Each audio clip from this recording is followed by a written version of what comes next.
Welcome to the Cancer section of the course. Today we're going to talk about feeling. Cancer. I feel. Cancer is reflective of the moon in the summer because it's the part of the sky, or the summer, when the sun is in Cancer, the moon crabs across the sky. Doesn't get that high in the sky, and so the crab constellation isn't so much that it actually looks like a crab as what the moon does when it is opposite the crab. And the moon is associated with feeling. In the tarot, we associate the not the moon, but the chariot with Cancer. And so, because the chariot is kind of holding your emotions in line and letting things happen, right? It's that extra energy, that power, right? So, and what we learn from the chariot is that it is our feelings that lead us in the direction. So in the Rider-Waite tarot, you have two different colored horses that are going in different directions, and the charioteer is trying to hold everything together. And that's a lot of what we talk about when we talk about feelings, is that the more we can keep our feelings under control and going in the direction we want them to, the more power that we have. And so Neville Goddard said the feeling is the secret. His most popular book actually is called The Feeling is the Secret, and he goes into more detail in the book The Power of Awareness. And so both these books really talk about how do we really get to a point where we feel what's happening. Where do we get that energy? Where does that come from? And the first thing about controlling your feelings is you have to decide that that's what you want to do. It is a very, very difficult topic to work through.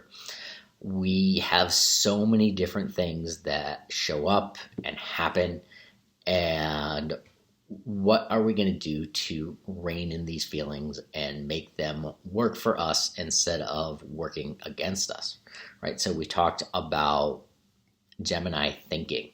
You have the power of your conscious mind, and that conscious mind feeds into that subconscious mind, and then your actions come out of that subconscious mind. That process of going from subconscious to action is almost entirely feeling.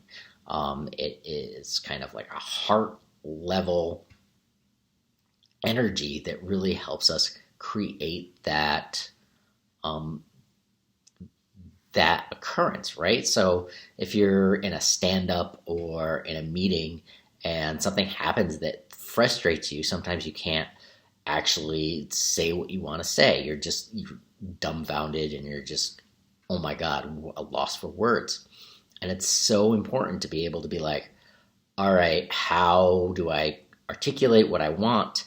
And that articulation is really coming from generating power within yourself.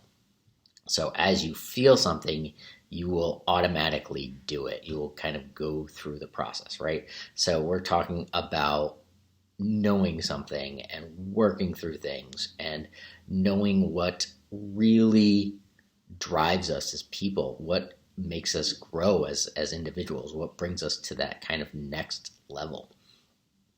And it is really, you think something, you feel something, you do something, you get some result, right? And it's that, and when you get some result, you're going to think something again, which is going to cause you to feel something again. So we're going through that cycle, and it's that being, right? So you have this being of Aries that you're just like, I am this. And then you have the Gemini energy of like, this is what I think, this is how I think it, this is how it goes through the process.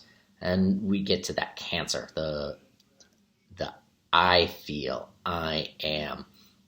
And this is what connects us with other people. This is how we communicate with others, right?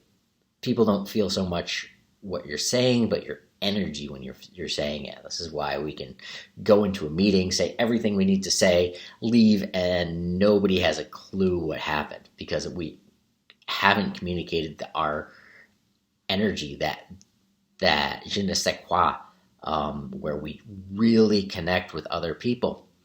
And so how are we going to get to that point? What energizes us and what's kind of moves us through that particular line of thinking?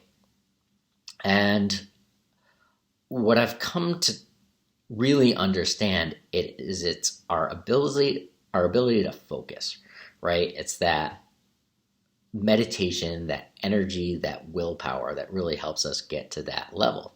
And if you've never meditated before, it is something that is not very comfortable. It's boring. You sit there and there's a lot of right? So I was first brought to yoga because my dad had a bad back, and I was just like, oh, I'll do the stretchy things and things will get better. And through kind of being exposed to yoga over the years, and I eventually got to the point of like, let me try this meditation thing.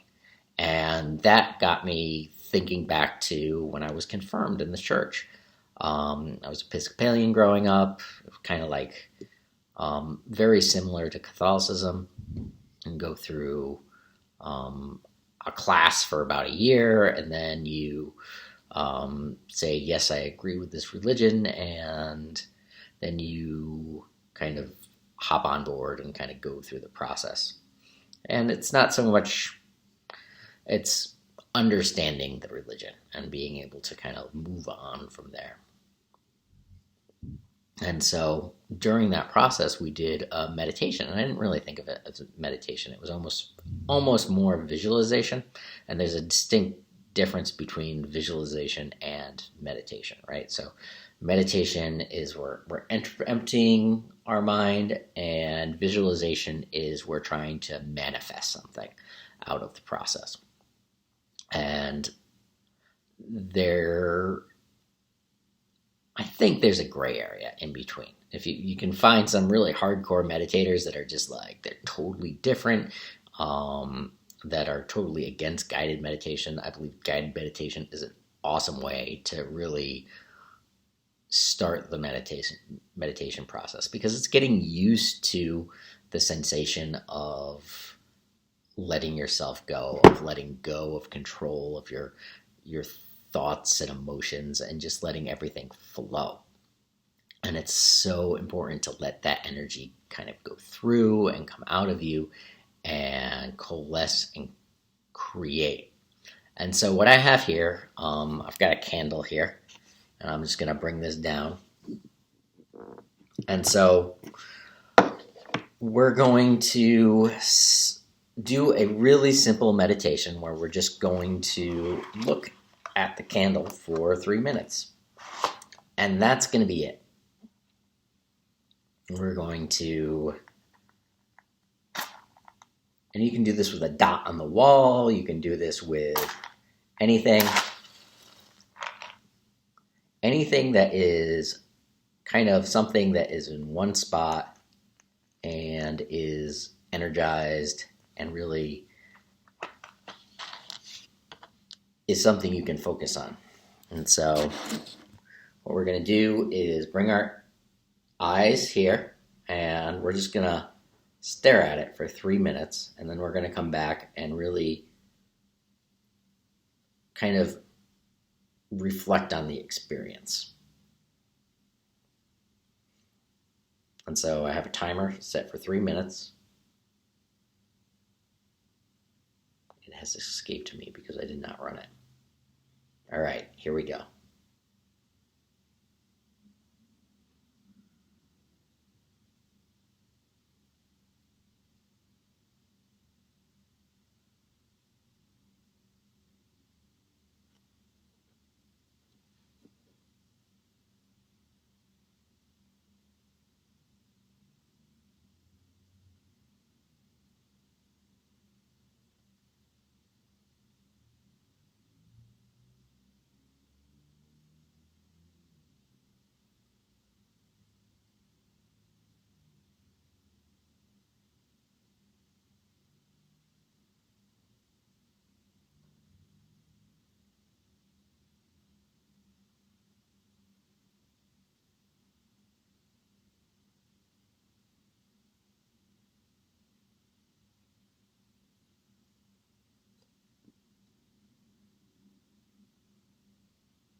Now, if you weren't able to keep with, so hopefully you did keep with the candle for 3 minutes, but if you didn't, don't worry.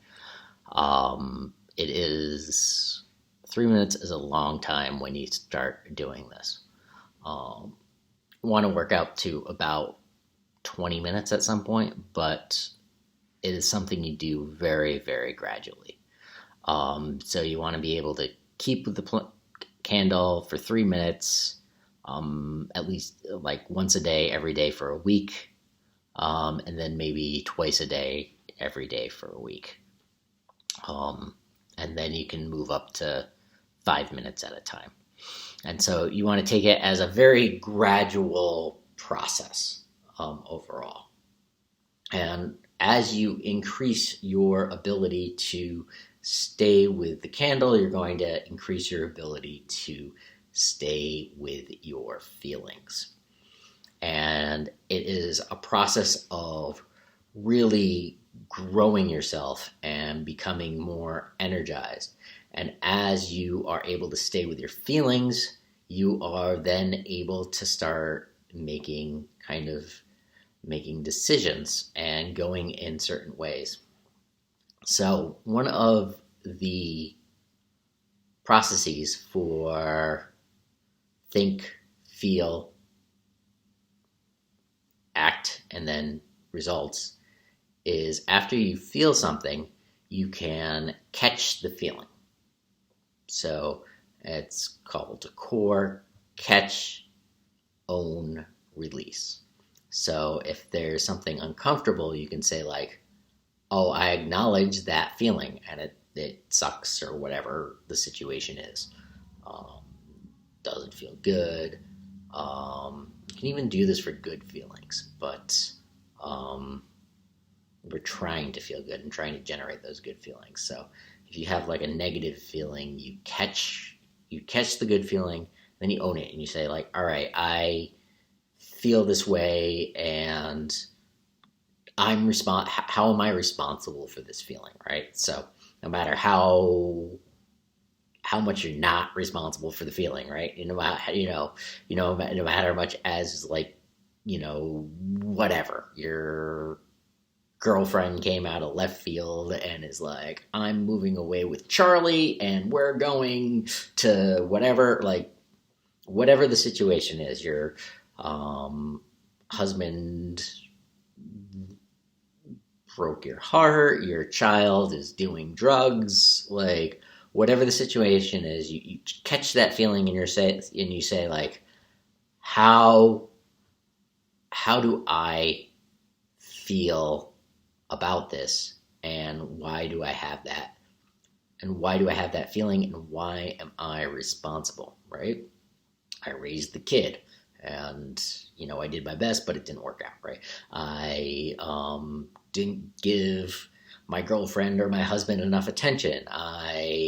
Whatever it is. So whatever is just like, I was careless with my timing. I was, figure out like, so you find the feeling, you find what you did to cause the feeling, and then you release it and you say like, all right, I'm going to do something else. How can I reframe this? How can I think of this in a different way?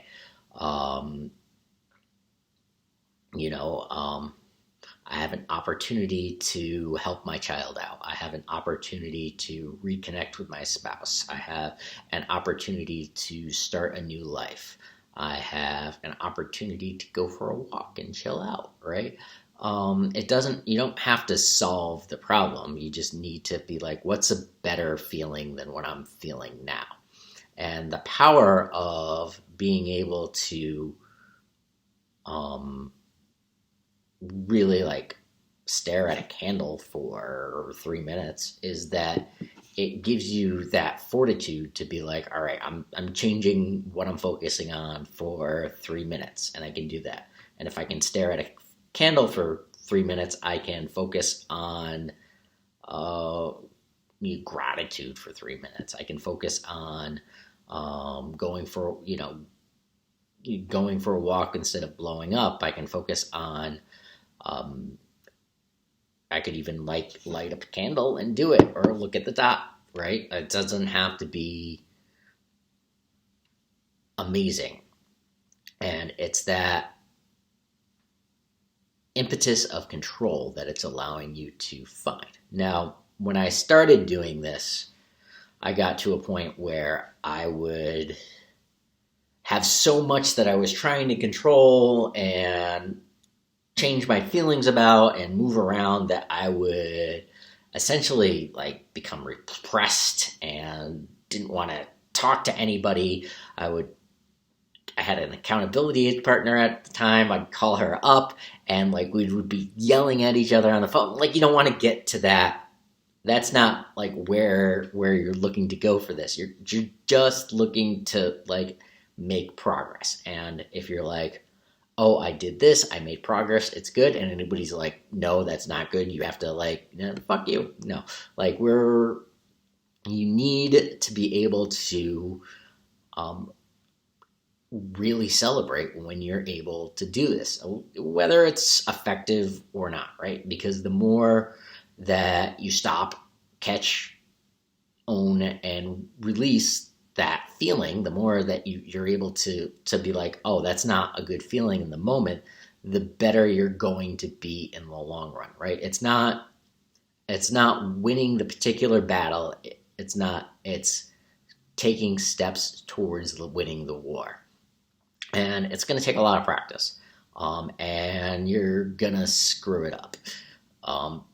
Because it's totally different. It's a new paradigm. It's a new thought process. It's something that you haven't done before.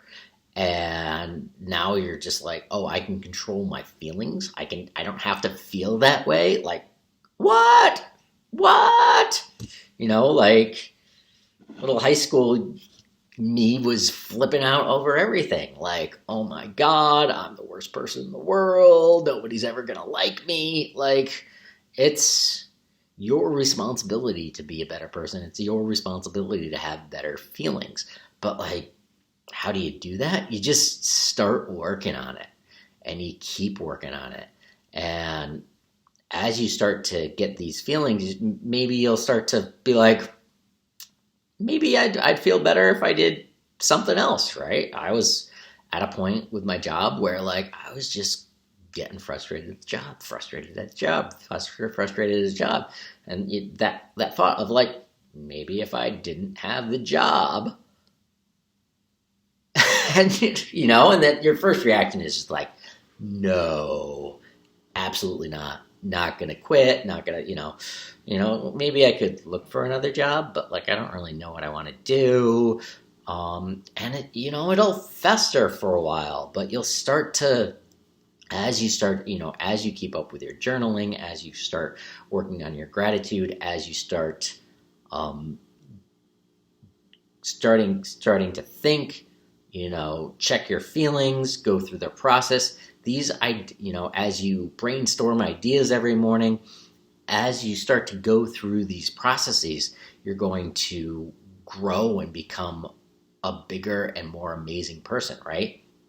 If you're meditating for 20 minutes twice a day, right, on like a full-blown like silent meditation, right, you don't need a candle or a dot to do this, right? You can just sit back, bring your attention to your third eye for about 30 seconds, and then let it go, and you can sit there for 20 minutes, 40 minutes.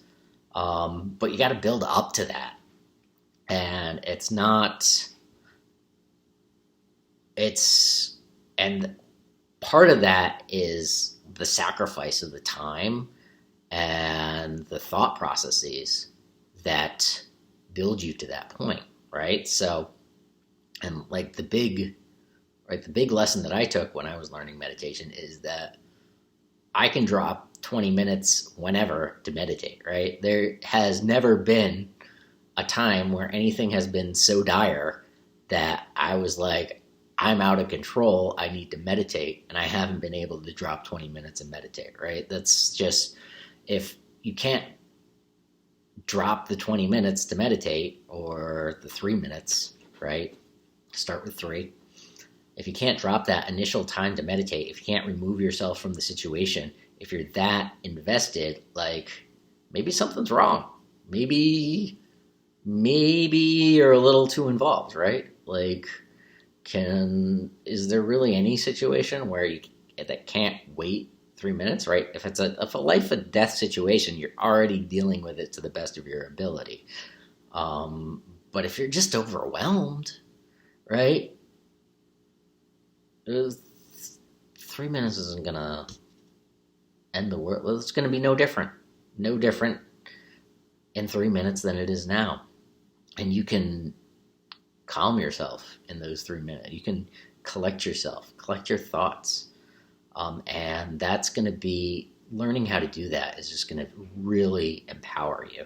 It's going to give you energy. It's going to help you connect, right? And you can do this before meetings, right? Right before the meeting, like, you kind of draw a dot on the wall and you say, hey, I'm going to look at this dot on my desk for 3 minutes before I go into the meeting, just so I can clear my mind and be ready for that meeting.